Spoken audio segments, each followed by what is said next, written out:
You're listening to goldradio.fm. Available online at housestreet.com, talkdigitalnetwork.com. Welcome to goldradio.fm, podcasting in 0.99995. I'm Jim Goddard. My guest is Jim Willie, editor of the Hat Trick Letter online at golden-jackass.com. Welcome back to goldradio.fm and best of the season. Well, it's good to be back, and here we are on the verge of Christmas, and no let-up in big events. In fact, some gigantic events, which we'll cover. And what do you say we get rolling? Mm-hmm. Well, war seems to be a major global theme. Could you summarize your views on Ukraine, Venezuela, and the Middle East? Yeah, let's start with Ukraine. This seems to be a war that NATO does not want to terminate.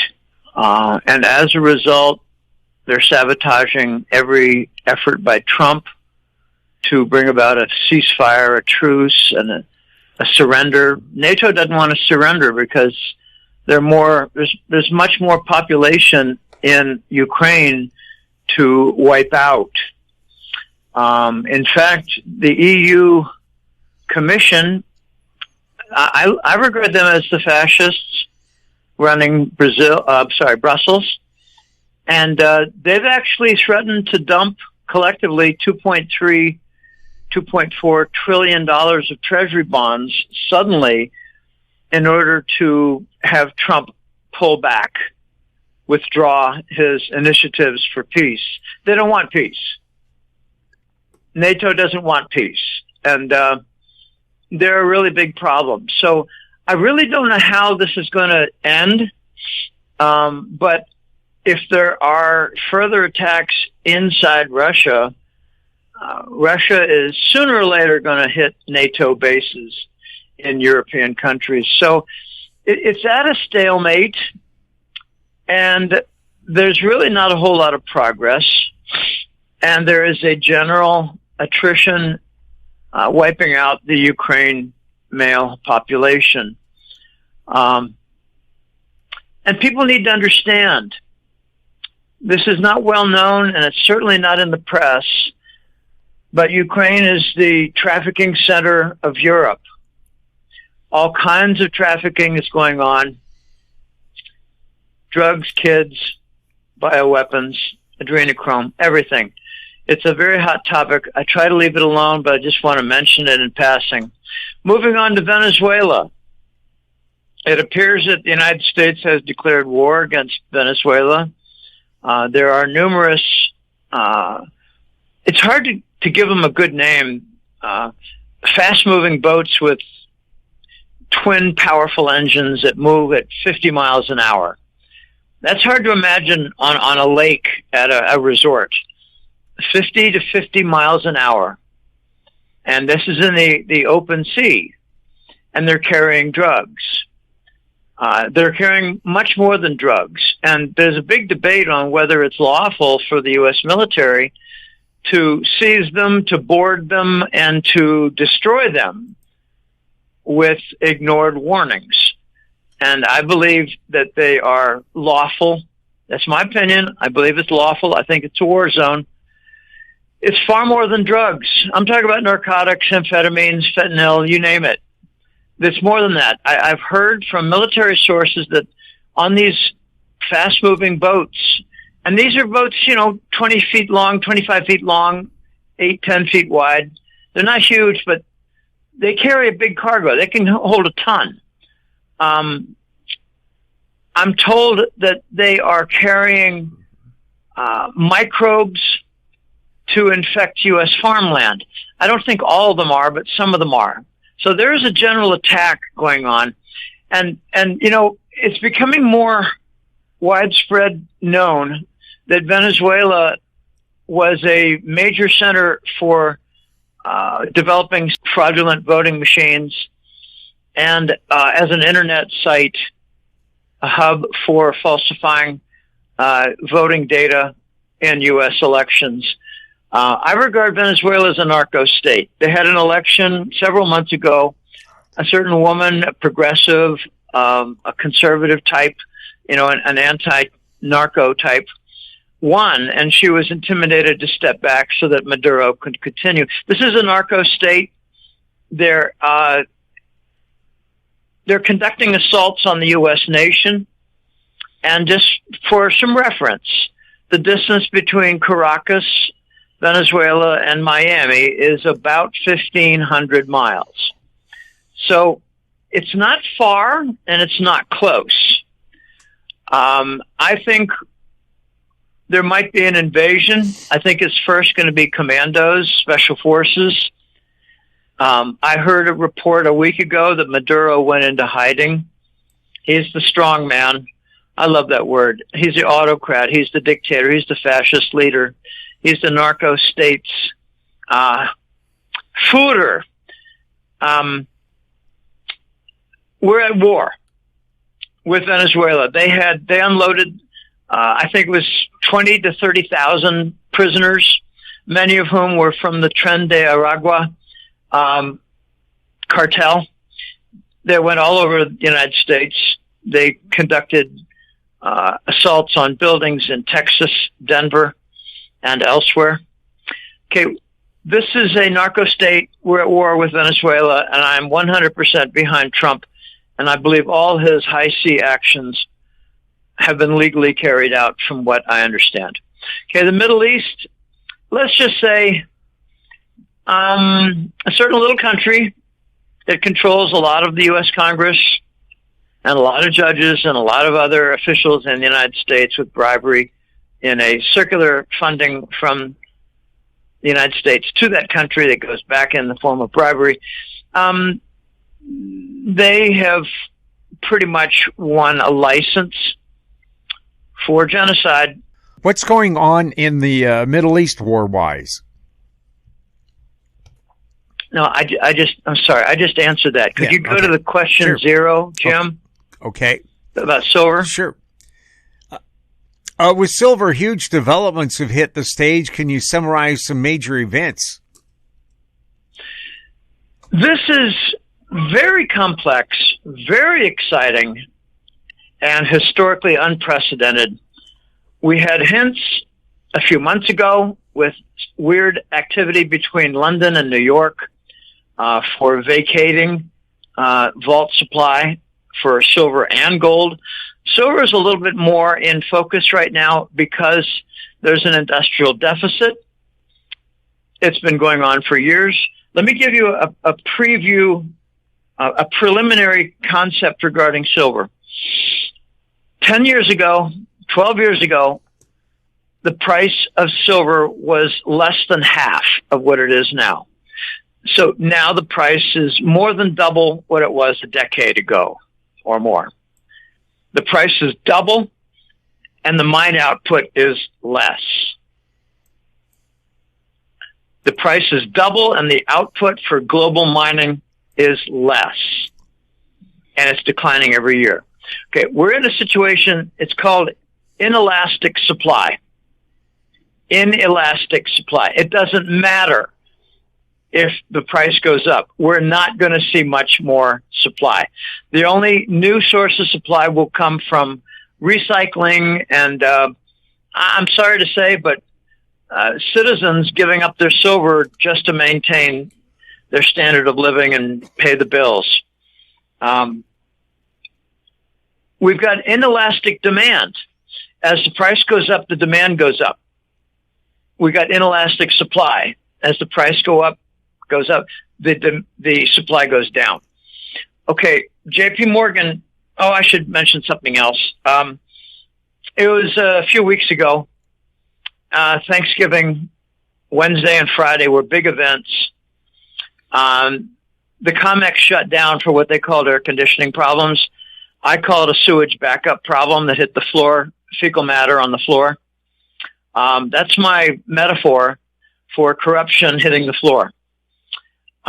They basically shut down trading because an approved trader, that's an official term, had an enormous $24 million order for silver. And the COMEX could not meet that demand. So they shut it down, made up a bullshit story of air conditioning problem, and it was really a vacant vault problem. And the price doesn't reflect a vacancy like that. The price should be well over $100 by now.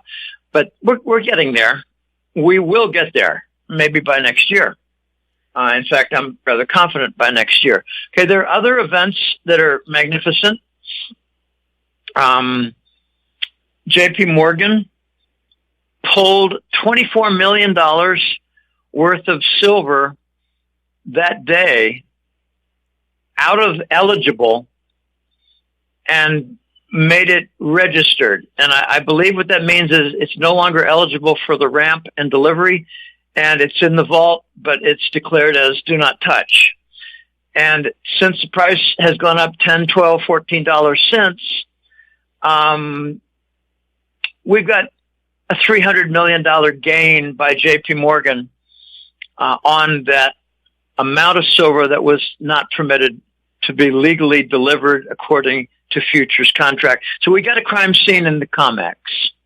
Furthermore, there are rumors and reports and some scanty evidence that JP Morgan is sitting on 750 million ounces of silver.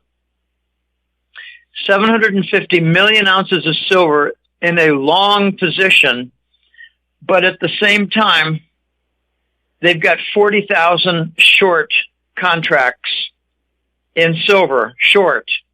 They're holding silver metal, 750 million ounces, but they got 200 million ounces of silver on short contracts that are due in December. Okay, this is an electric situation in silver. There are rumors going around, and, it's just talk, but, when you mix the talk with the concept of silver becoming a national security metal, there is a possibility that they're going to shut down silver trading in the COMEX. That is a possibility. Let's just watch that. Okay. Thanks. What would happen to the people holding silver if they shut down the trading? I said the trading in the COMEX. That's futures trading. Right. The dealers might continue. Mm-hmm. The market might continue outside of futures. The COMEX is a crime scene. They've got naked shorts there, which means they don't post collateral and they have no consequences when the market goes against their positions. But the market for selling and buying silver, that's brisk in Mexico at the ports. Mm-hmm. It's brisk with the Canadian mining firms. It's brisk in the western states of the United States. It's an interesting question, and we don't really know. There's no price discovery. The words price discovery are very misleading because there's no discovery of price. There's control of price. We don't discover what the true price of silver should be for next month by having futures operating as contracts. They use that to control. They have single day dumping of an entire annual mining output in 1 hour. They dump an annual mining output volume. Okay, that's how they control and corrupt the silver price. Okay, we're about to see some real price discovery, and we might need to shut down the COMEX in order to find out what the price is. That's real price discovery. All right, let's move on. Is another U.S. government shutdown likely in the next few months? It really could be. And we went through the rigmarole and the nonsense and the deception and the disruption and the confusion a couple months ago. It lasted for, I think, 40 days plus. What most people don't understand is that there was a continuing resolution, and that's a patch on the wound and not a cure of the wound. It's just a patch. So when they run out of time at the end of the year, or I don't know, it could be the end of January, we might go through this whole thing all over again. Shut down the government, controversy over what gets funded, Social Security funding, military funding, judicial funding, judges on the bench. Okay, but let's see what happens. I think there's a little more fear in the Congress for opposing Trump, and that has to do with Senator Kelly of Arizona advocating disobedience in the military against the commander-in-chief. That's pure sedition. So I'd like to see Senator Kelly of Arizona and 5 others arrested straight out of their congressional seats. Just JAG officers, U.S. Marines enter the Congress and arrest them with handcuffs right out of the Congress. That's what I would like to see. But that may not happen. We'll see what happens. Anyway, yeah, there could be another shutdown. We've got to watch the drama. Schumer has completely lost power as a Democrat. He's being seen as a moderate now, a moderate Democrat amidst wild-eyed liberal fools, the extremists. Okay, let's move on. The Federal Reserve has a mysterious foundation at this time. What's likely to happen with the Fed chairman post next? For the last 2 years, I believe that a Wall Street consortium has owned and controlled the Federal Reserve, and amidst a war with Europe, a compromise was made to have Jerome Powell, formerly of BlackRock, serve as the Fed chairman. That's coming to a head. That's coming to an end. And it looks like there's some concession by the BlackRock Powell. He must be viewed as a BlackRock agent. He's not a Wall Street creature. Trump wants a Wall Street creature because Trump and Wall Street are working hand in glove. I think we're going to see a different Fed chairman, and behind the scenes, maybe a different structure of the Fed, a different contract. I think it's a work in progress, the Fed structure, the Federal Reserve structure. So Trump has openly said he wants to be consulted for Fed rate cuts. Trump wants a 1% flat, which means several more cuts, which is really quite interesting given the $1 trillion plus. Oh gosh, I really don't know what the deficit is. I hear that it's $1 trillion every 80 to 90 days now, $1 trillion. And if it's that, then we're talking $3 trillion a year. We're talking $3.5 trillion a year in deficits.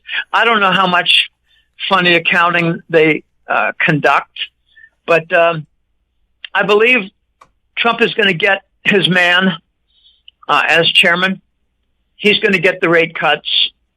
We're going to, in the face of huge deficits and a credit crisis, we're going to get cuts.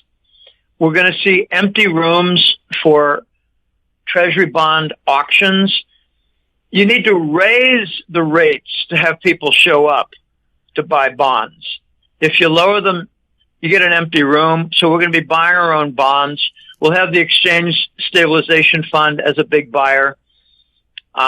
This is going to be wild. We've never had rate cuts with such huge deficits. And that's one of the biggest reasons I think Powell has refused to cut. He sees the risk of huge supply in the form of big-time deficits. Okay, it's going to be exciting. Let's move on. The King dollar's in trouble. The CBDC concept and the stablecoin concept are interwoven. Can you sort it all out for us? Not in 5 minutes or less, but let me just say that the CBDC, the central bank digital currency, which is just a digitalized form of the national currency, it is a very popular device in many other countries. But when it comes to the United States, it's regarded as a globalist fascist tool to bring about digital ID, credit scoring, and basically fascist rule at the financial level. I don't believe we're going to see a CBDC in the United States, but I think we're going to see numerous CBDCs of a legitimate type in foreign countries. And that's a very interesting contrast. Okay, the stablecoin concept to me is an attempt to make a large set of digitalized quasi-currencies. Their value would not change. Like if the British had a stable coin, then it would be pegged to the pound. If the Europeans have a stable coin, it'll be pegged to the euro. The Japanese pegged to the yen. And then in the United States, Ripple's RLUSD is turning out to be a leading stable coin, and it's pegged to the dollar. Tether is a corrupted U.S. government stable coin, and it's pegged to the dollar, which means you do a chart over several months, and you see it's between 99.9 cents and 100.1 cents. Stable. Stable coins are stable relative to the currency where they reside. You got to sign up for the newsletter on Golden-Jackass to read much more about this, because there is a very strange phenomenon going on regarding foreign dumping of treasury bonds and abuse of Tether to soak up the demand and to pay off the foreigners who are dumping. So I'll halt it there. I'm going to have to refer to the newsletter on Golden-Jackass once in a while, because these are very complicated concepts. I believe the stablecoin ocean of liquidity is being corrupted by many, many treasury bills, many, many euro bonds, many, many UK gilts of a shorter maturity, and they're all toxic. They're impaired, and they're being used as collateral to purchase stable coins. So it's very complicated. The U.S. government's playing games with quantitative easing and basic monetization of the debt. What's going on there? What's going on is that the treasury auctions are becoming worse and worse in their outcomes. And there are many different measures for that. One is foreign participation, like, foreign central banks bidding, like Norway or Brussels, or the British use a few different places to hide their presence, hide their identity, like Cayman and Bermuda, etc. There's another measure, it's called the tail. And that's the difference between the opening, like for a 10-year auction, 10-year treasury bond auction, the opening bond yield versus the final yield, because the auction goes badly and they have to raise the yield in order to sell what they have, and they have a hard time selling what's on the table. So it moves a good deal, many basis points, and that's called a bad tail. Okay, so there are many measures, and they're all getting worse. And I think the United States is handing money to our allies under the table with dollar swaps so they can buy treasury bonds. And then a month or two later, the U.S. government buys them back under the table again, and they don't show up on the Treasury International Capital Report, called the TIC. Okay, there's a lot of games. What we're leading to is the U.S. government is going to purchase their own debt. And they've changed the name. Oh, what do they call it? A Treasury Reserve Placement. Oh, gosh, I can't think of the exact name. Treasury Reserve Supply, Treasury Reserve Placement, something like that. They're giving a new name to monetization so that it can sound like it's some kind of a stabilizing force, when it's really just monetization under a different name. We're buying our own debt. We print money, we buy our own debt, we put it in the Federal Reserve after buying our own debt. That's what third world nations do. Okay, there's a lot going on with QE.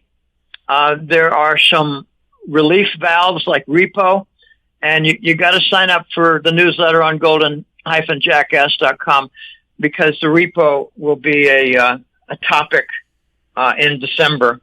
It has become a little alarm, and it could become a bigger alarm. All right, let's move on to 6. Is the food chain improving? Is agriculture export rising in volume? Are farm bankruptcies still rising? And are farm policies in remedy mode? This is a tough one. Let me just say as a preface that Trump has, I'm not sure whether it's a piece of legislation or an executive order. Sometimes they become blurred because the Congress is so crippled it doesn't get much of anything done except yelling and screaming. There's something that Trump has enabled, and that is ending the monopoly for farm equipment maintenance.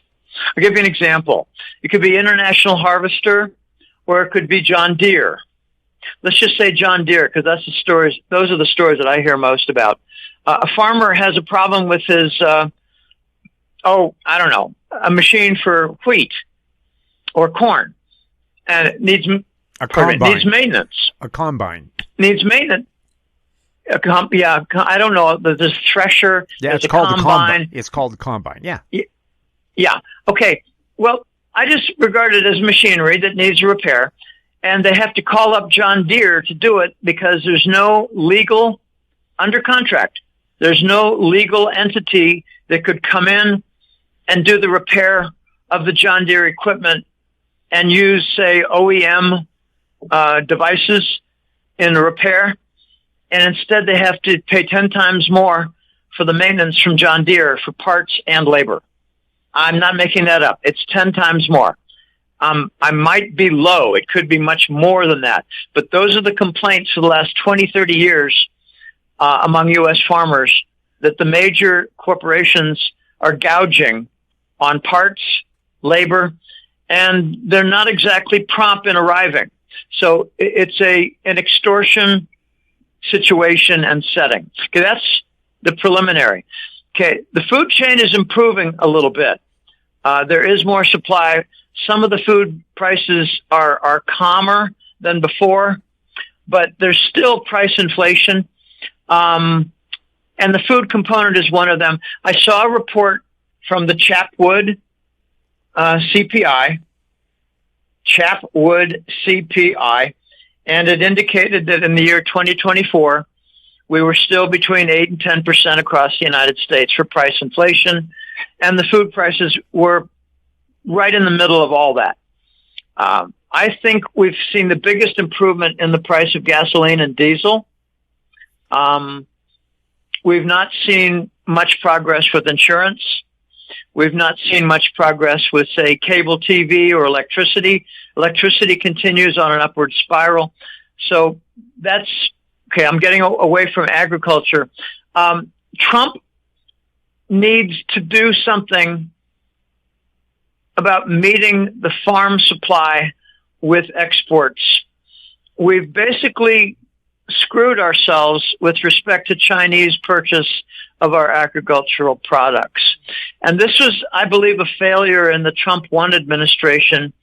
And I'm not sure that there's much progress in removing some of the obstacles toward agricultural trade in the United States. The farm bankruptcies are still rising. That's not a good sign. We need a more cohesive farm sector policy by the Trump administration. And I don't think it's been a real high priority except for machinery maintenance, which was a very nice step. But it's such a big sector, and machinery is only a piece of that. It's not a tiny piece. We need better farm policy. That's for darn sure. All right. Move on to 7. Any updates on the yen carry trade reversal? Is this a major global event or just a mere tempest in a teapot? It is a major event. Let me just give a brief. Back in the 1990s, the Japanese had huge exports. As a result, they had huge surpluses, and their currency was getting too strong. They needed to weaken their yen currency.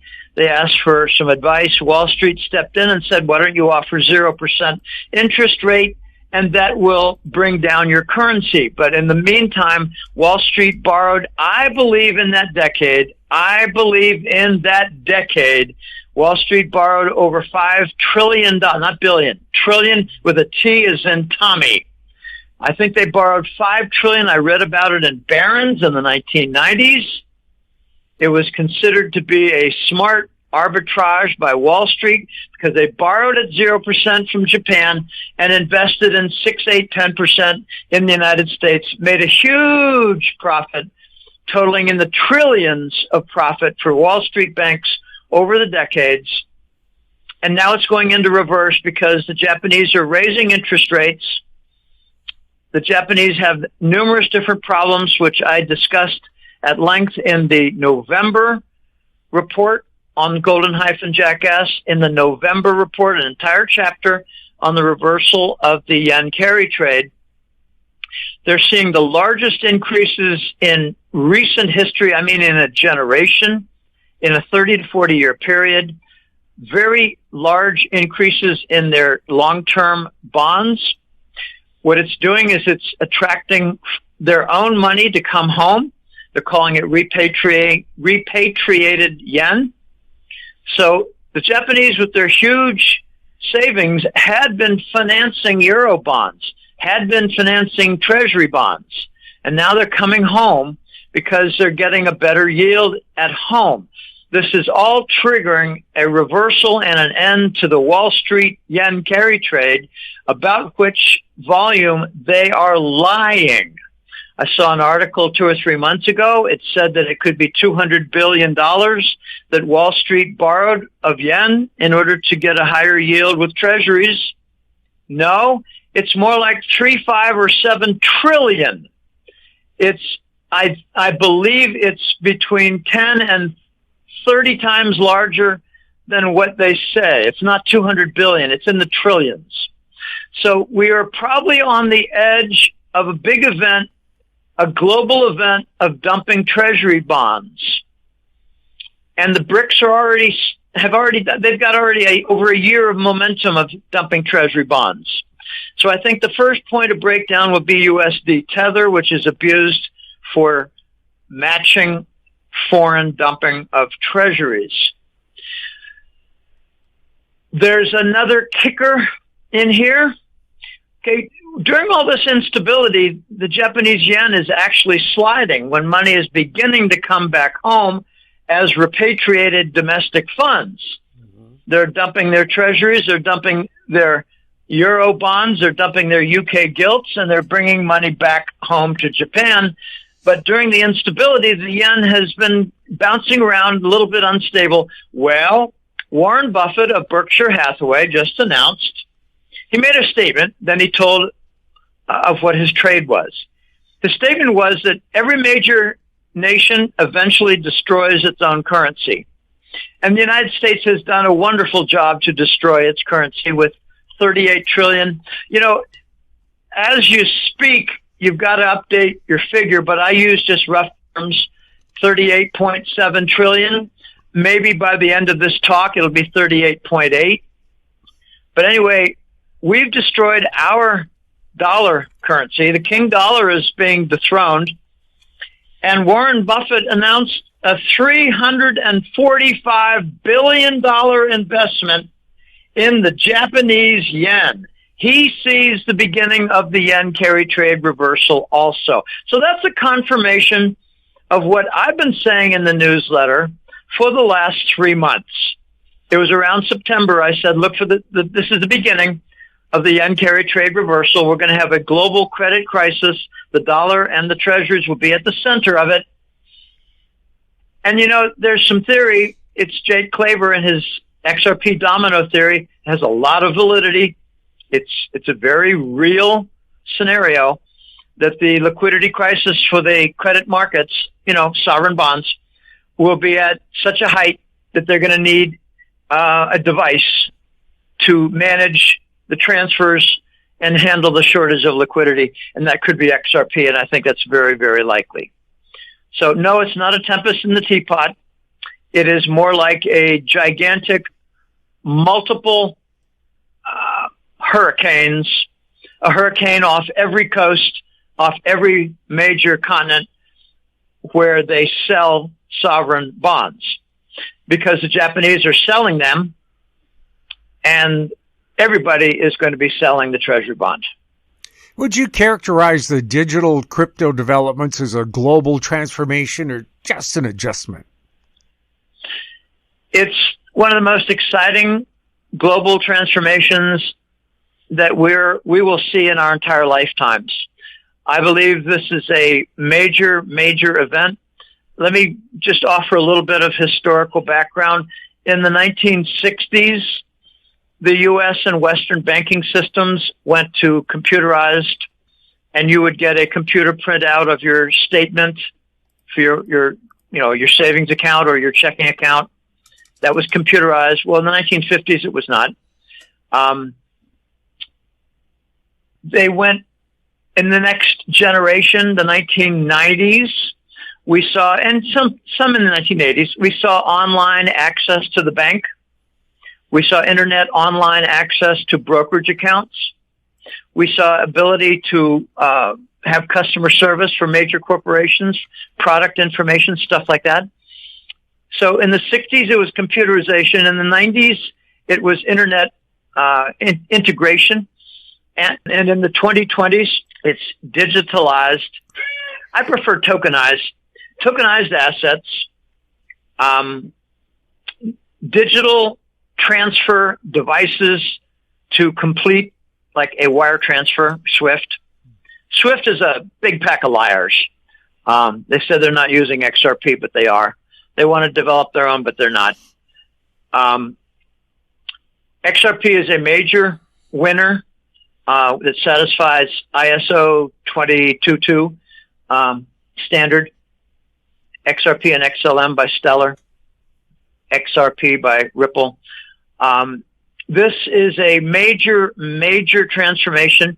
Notice that in the last 5 years, Wall Street, I call it Wall Street because it's the big power brokers of the banking sector with their cartel and their business model that basically extracts money from citizens while providing shitty services. That's a great quote from Brad Garlinghouse at the Ripple Swell Conference. He said, let's face it, the last 20 years, the banking industry has done a really shitty job offering services to their clients. Whoa! Yes, yes, yes. Okay. So in the last 5 years, we've seen a lot of opposition to crypto, calling it a fantasy, calling it a fraud, calling it worthless, calling it basically a sham. And now they're climbing on board because it reduces by 80 to 90% the transfer costs. Now, I had a wire transfer last week, and the bank said, tell James that it'll arrive in roughly 2 business days, give or take. And I told my client, probably 3, 4, 5 hours. It was there in 4 hours. Okay, this is becoming commonplace. The banks don't even know how fast the transfers are because they're mere clerks. Okay, there's a digital transformation. It's moving along very well. And I think we're going to be seeing $100 trillion, T as in Tommy, $100 trillion of assets ranging from stocks to bonds to property titles to, all kinds of different things. Artworks, that's already fungible right now. But stocks, bonds, and property titles, those are the majors. They're going to be tokenized and transfers. Like for instance, someone sells 100 shares of Apple and wants to buy, I don't know, I'll just say General Electric, just to say a name. Well, how does that all get settled? Well, it used to be next morning settle or day and a half settlement. It's going to be settlement within an hour. It's going to be settlement that could be minutes, and eventually it'll be seconds. And it'll be done with digital devices, bridge asset devices to facilitate the transfer. And it'll eliminate the nostro vostro, the escrow corresponding banks, which are estimated anywhere between $15 and $30 trillion a year tied up doing nothing. So if there's a big transfer between New York and Rome or San Diego and Tokyo, they don't need to have an equivalent amount over there to receive it. They don't have have to have an equivalent amount here to send it. All that is eliminated because of the consensual handshake that could be done with a device like XRP. And this is where its huge advantage is taking root. And the global transformation is moving along with tremendous speed. And what's amazing is that most people don't even know it. I would venture to say, Jim, that we've got over 90% of the population that does not understand that there's a digital transformation in progress right now by their own banks, by their own brokerage firms. This is exciting.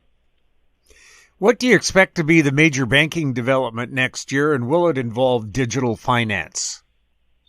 I think it's going to be the establishment of XRP as the global transfer standard. And by virtue of Ripple receiving a banking license, I believe it's going to be called Ripple Trust Bank, Ripple National Trust Bank. It's not going to be a bank for, payroll, direct deposits and car loans and student loans. No, it's going to be a trust bank. It's going to be to manage billions. It's going to become a trust bank and will join the Wall Street crew. And as a result, and you got to check out the newsletter on Golden-Jackass, because I will cover this. There are a lot of implications to Ripple having received a bank license, and they are huge implications. I think Ripple will join the crowd, and XRP will become the global standard. They won't get 100%, but I think they're going to get 80% of most sectors, and that'll be sufficient for a 100 to 500x rise in XRP. Don't be confused by the by the price doing nothing. Don't be confused by that, because they're just trying to get people to give up and sell out, so it is all in the hands of the bankers. We don't want that. All right, moving on. We'll have more with Jim Willie right after this. Don't miss out. Stay informed. Receive the HowStreet.com weekly recap with thought-provoking podcasts, radio, and articles delivered to your inbox. Sign up for the HowStreet.com weekly recap on our homepage at HowStreet.com. You're listening to goldradio.fm.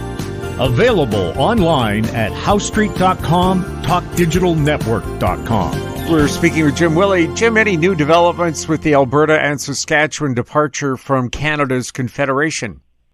I haven't followed it as closely as I've been following silver, the yen carry trade, and XRP, but the little that I have read has indicated that everything is continuing with Alberta and Premier.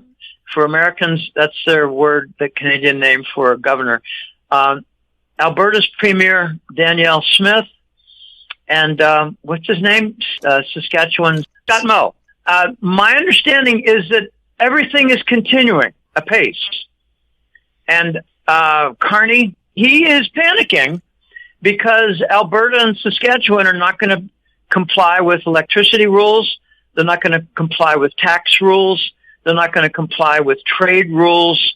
And they're not going to allow obstructions by liberal, globalist, Marxist fools in Ottawa.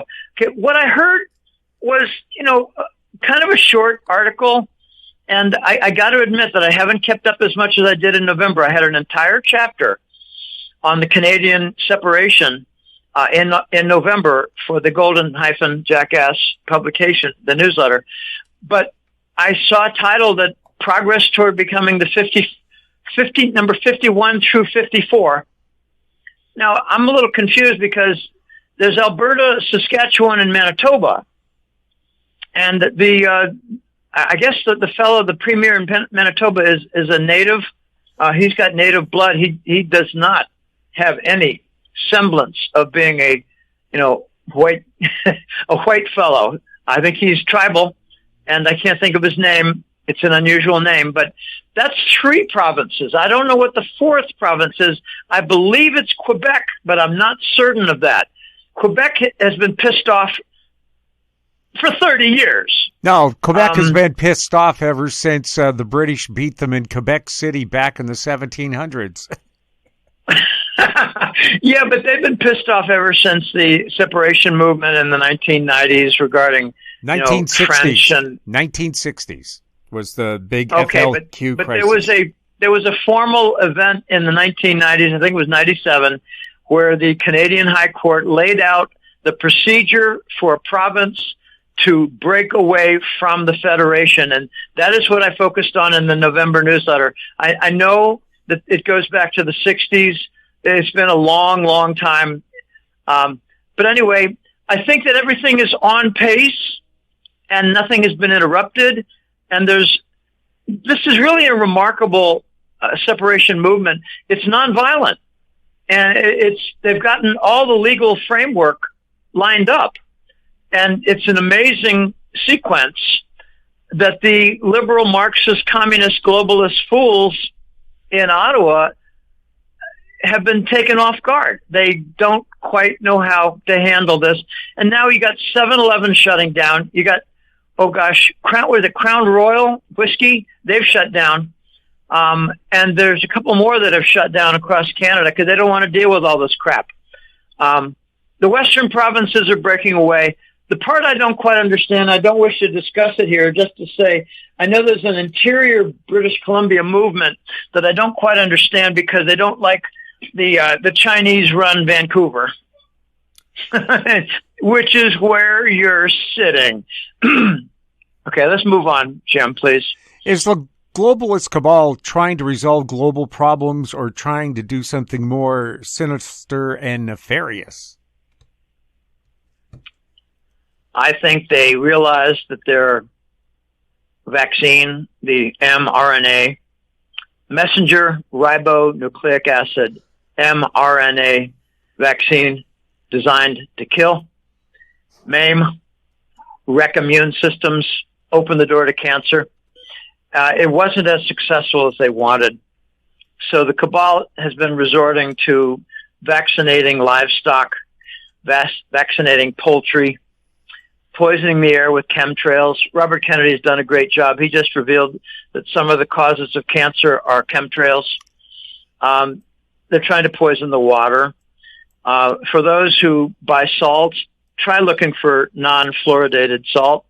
Fluoride is a poison. Let me repeat that. Fluoride is a poison.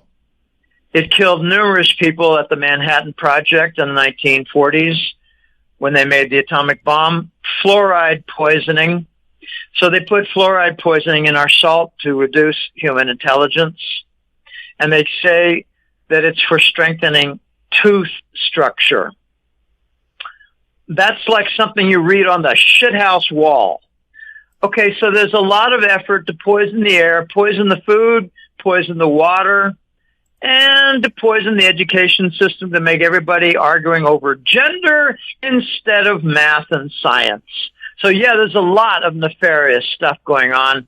The globalist cabal, they're getting their comeuppance in London because last week there was a 1,200 farm tractor demonstration and march or roll to the parliament. They're demanding Keir Starmer resign along with a parliamentary main member named Reese, a woman. They're taxing farm property.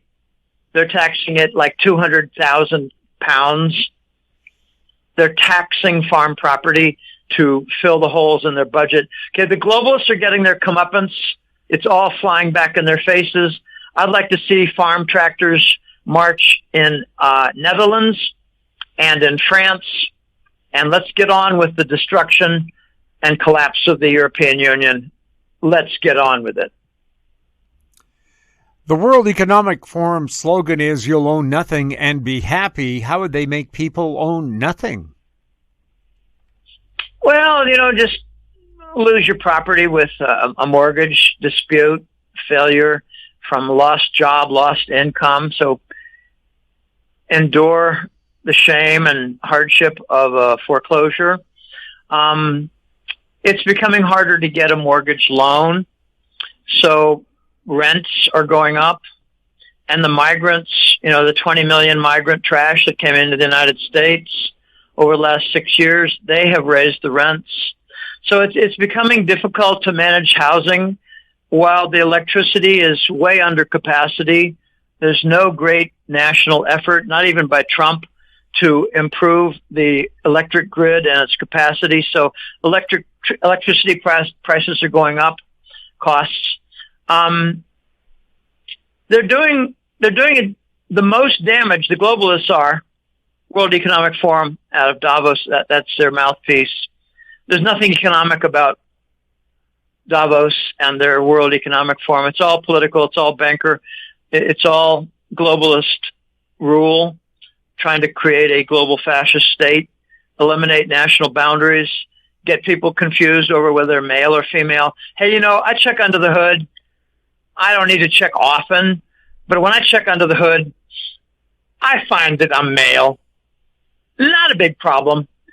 Not a challenge. No wasted time away from my mathematics and financial economic analysis. They want, this is, the Davos crowd. It's really the Swiss elite. They want us all to be poor and sick and rely on handouts for food, which would be denied if we open our mouths and complain. So I tell them, F you, and let's move forward. Let's reduce the carbon footprint by putting the globalists in the ground. I heard a funny one. It said, if pedophilia is just another form of affection, then maybe burying them alive is just another form of gardening. Okay, let's move on. What are you hearing on the Rob and Michelle Reiner double murder? To my surprise, Rob Reiner, who was meathead in All in the Family with Carol O'Connor, Rob Reiner is, or was, because he got his throat slit. He's no longer among the living. Rob Reiner, and it's a terrible tragedy. Rob Reiner was a major ringleader in Hollywood for the anti-Trump movement. And his role will become better known in the following days and weeks. But I don't really know. I just have a suspicion that his son, Nicholas, might have been kind of a rebel and hated his father and got sick of the deranged Trump syndrome that was evident with Rob Reiner, who's a very funny-looking, ugly fellow. He's worm food right now, but I think the son might have been sick to death of his father and said, you need to shut up, and if you don't shut up, I'm going to slit your throat, and he finally did. It's a tragedy, boo-hoo. And I heard that there was a meeting that day scheduled with Big Mike, Michael LaVaughn Robinson, who goes by the name of Michelle Obama. When he checks under his hood, he sees male organs, big ones. So, maybe this is like a divine hand to shut up some of the satanic Hollywood element, and I'll leave it there. President Trump designated fentanyl as a weapon of mass destruction. What could this mean for Canada that he calls a narco state? It is a weapon of mass destruction. It's basically a Chinese weapon. Oh, yeah. They're using Canadian porous borders. I do believe that Canada, most of the leaders are not part of this, but the Royal Canadian Mounted Police are doing jack shit nothing at the borders to stop it, so that has excited Trump. I believe it's a battle with China, not Canada. Fentanyl is coming through the Mexican border too, but it doesn't get as much attention as it does in Canada. Trump wants he wants a stick to bludgeon Canada with, and for him, it's fentanyl. But to me, it's a Chinese weapon that is coming through the porous Canadian border. We got 3,500 mile border. That is not manageable. And and neither is the Mexican border. That's 2,000 miles border. It's not our borders are not manageable, and our seacoasts are a little more manageable. What does it mean for Canada? I think it just means more friction. And, Trump is very likely to say that we're going to stop the fentanyl trade from the Saskatchewan, Manitoba, and Alberta borders because they're going to be part of the United States. That's probably where we're heading. Do you think Ilhan Omar will be deported, and who is that? She's the weirdo Somalian in Minnesota who has been watching her constituency vanish as they get arrested and deported by Immigration Custom Enforcement, ICE. I don't like calling it ICE. I call it ICE. Omar is the loudmouth, crazy woman who hates the United States, calls it an oppressive nation, calls it a terrorist nation, but has managed to compile a $40 million estate from nothing by means of campaign fraud and by means of welfare fraud. The biggest fraud in state history is unfolding in Minnesota right now, and I hear an $8.7 billion figure. It has to do with COVID food program. I don't know why they call it COVID. I guess it started during that fake pandemic, but $8.6 billion is the total for fraud having to do with food programs, feeding the poor, feeding kids in school. That got defrauded. Elderly services programs, that got defrauded. And I think immigration services like counseling or whatever, I'm not certain about the third part, but it all got defrauded under Tim Walz, Tampon Tim, the moron, whom Trump called retarded. I've never in my entire adult life heard a president call a sitting governor retarded.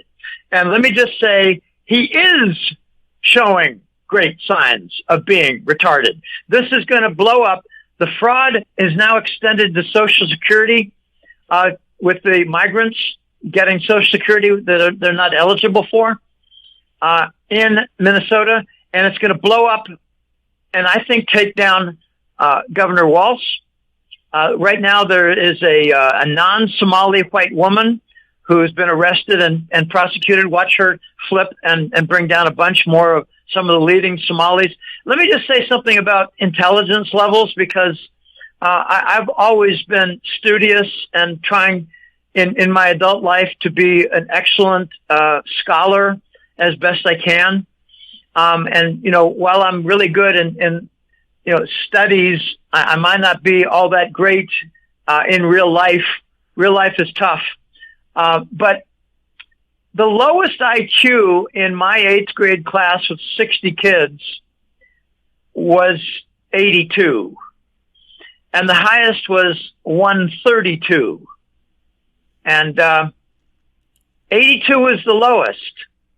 Well, there's an international demographic group that did a study, and it listed Somalia as near the bottom for intelligence at a national level. The national average of Somali's IQ is 68, which is an order of magnitude lower than the dumbest kid in my 8th grade class. And I know the name, I'd rather not say it, but that dumb kid, was dumb. Really dumb. Barely got C's, barely graduated, and it's really sad. So, Trump has been on the campaign, and he's saying some things that are, not really honorable. He's calling all Somalis trash. No, he should be more careful. Let's just say that they're some of the dumbest Africans on earth, and they came to the United States and ended up not assimilating except to organize their fraud. So he's trying to deport them on a mass scale. But the Somalis have organized a march, and they got 70,000 of them, clogging up roadways, clogging up bus lines, clogging up train stations, and making it easy for the ICE soldiers to gather them up for mass deportation. I think Omar is going to be indicted for campaign fraud and for immigration application fraud. And they got all kinds of evidence. The FBI is on her like white on rice. I would love to see Omar deported, kicked out of the Congress. She's not a good influence. She's like the African version of Alexandra Cortez, a loudmouth moron. Cortez was barely a B student and lied about her Boston University academic career. She called it an economics degree. No, it was economics and international finance, for which she got B's and C's in all of her economics courses. Doesn't know jack shit about economics. Omar knows a lot about fraud, and she's really very good at it. She's going to get, I think she's going to get herself deported. I'd like to see her jailed first and flip, and then forfeit her wealth and be given a boat ride out. Do you think Marjorie Taylor Greene is a white hat? And what is a white hat? A white hat is a patriot as opposed to a globalist who's evil and black hat. I don't really like the white hat terminology, but I prefer patriot. I think she's a patriot, and she called Trump on too many of his, let's just say, minor and medium-sized failures in the first year. I tend to believe that Trump, in order to get some of his major projects done, will need 2 to 3 years and multiple steps in preliminary. Like prosecution against Pfizer, stuff like that. Marjorie Taylor Greene has called Trump on failed campaign promises, and she went a bit too far and decided to resign. She probably got threatened, probably was told that she wouldn't have much power in the Congress and probably wouldn't win the next primary. Those are every 2 years, so she quit. I have respect for Marjorie, MTG, Marjorie Taylor Greene. We need to step back and be careful about criticism. That includes me. I don't like the slow pace of going after Pfizer, but it could be that the strategy will be to circle the wagons, remove some of the extreme funding, undermine their cancer industry with ivermectin, fenbendazole, zinc, and vitamin C and D, which has, I believe now, 100,000 successful cancer cures. Not 100, not 1,000, like 100,000 worldwide. Ivermectin, fenbendazole, vitamin C, vitamin D, and zinc. If you use all them, it'll cost you $100, but it won't cost you $70,000 like chemotherapy, which does not cure cancer. Anyway, there could be a circle of wagons, undermine the cancer industry, undermine the big pharma. This is going to be very complicated because big pharma is run and owned primarily majority by the Rockefellers. You don't kick to the curb and rip the power strings away from a $15 trillion complex. They own armies. They own mercenaries. They own a piece of the FBI. They own a big piece of Langley. And they have hitmen. I've heard from multiple military sources that there are death threats against the entire Trump family and the entire Robert Kennedy family. So they got to move slowly. I think Marjorie Taylor Greene was too aggressive and didn't work with Trump and didn't wish to find out what the progress was and what the plan was. I think it's some of the bigger projects are going to be maybe in year 2 or 3, maybe year 3. I mean, it's a 4-year term. We're not even done with the first. As this is our last interview for 2025, are you optimistic for 2026? I am. I think it'll be disruptive. We do not have the ability to remove the power strings, cables from the globalists without a battle. There are numerous trillion-dollar accounts from the globalists that have been sacked. There have been a couple globalists that have flipped, in particular one of the Rothschild sons. This is going to be difficult. They might bring about a financial crisis in order for the elites and the Wall Street big banks, including BlackRock, to buy up a lot of the resources and assets before the reconstruction. This is very complicated. People need to hang on, especially their XRP, for which I have a chapter every month now. I roll all the crypto and digital finance concepts and events and analysis. I roll it into what I call an XRP chapter with a name that includes that. There's going to be a lot of disruption. We need to avoid the central bank digital currency because it's going to be tied with digital ID. I want a digital ID that does not have any linkage to financials, but that's kind of a wet dream. We'll see. I'm optimistic about a revolution, a transformation of digital finance, and huge opportunities for those who have the ability and knowledge and skill and savvy and patience to get involved with certain cryptos, because JP Morgan, BlackRock are getting into them and not publicizing this. They want to drive down the price, have you lose patience, lose interest, you sell out, and they buy. So it's going to be a very interesting transition for the next 6 months, during which I expect the silver price to go way past $100. It's unobtainium. There is very little, if any, supply. And let me remind folks of the Gresham law, that the highest quality money vanishes during the financial and economic crises. The highest quality money is gold and silver. There's not going to be a vanishing of gold supply, but there will be a vanishing of silver supply. And we might see some bigger consequences soon for declaring silver to be a national security metal in the United States, probably in Canada also, probably in all the Five Eyes nations, Canada, England, New Zealand, and Australia. I'm very excited about the next year. I think there are going to be maybe some really positive developments even in my life. My life has been tough. I have been on the receiving end of some very powerful attacks that are not easily recognized, because I've exposed not just fraudulent quarters, but evil camps, pure evil camps. So it's great to talk with you again, Jim, and it's been an interesting year. It's been a productive year, but it's been a rough year. Next year will be, I think, very interesting and productive, constructive. Well, Jim, all the best to you and your family.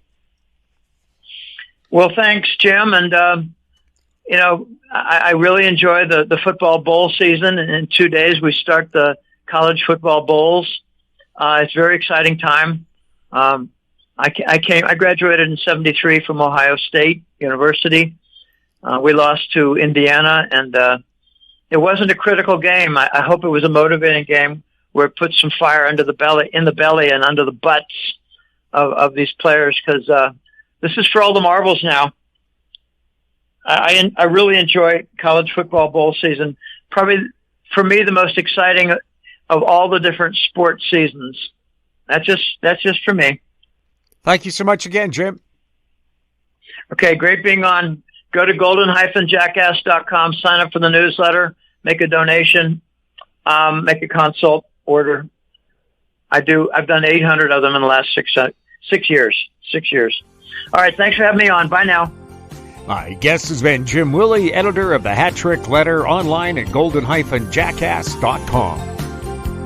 Comments made on goldradio.fm are an expression of opinion only and should not be construed in any manner whatsoever as recommendations to buy or sell any financial instrument at any time. Available online at HoweStreet.com, TalkDigitalNetwork.com. GoldRadio.fm is a production of House Street Media Incorporated. Executive producer is Tom Allen.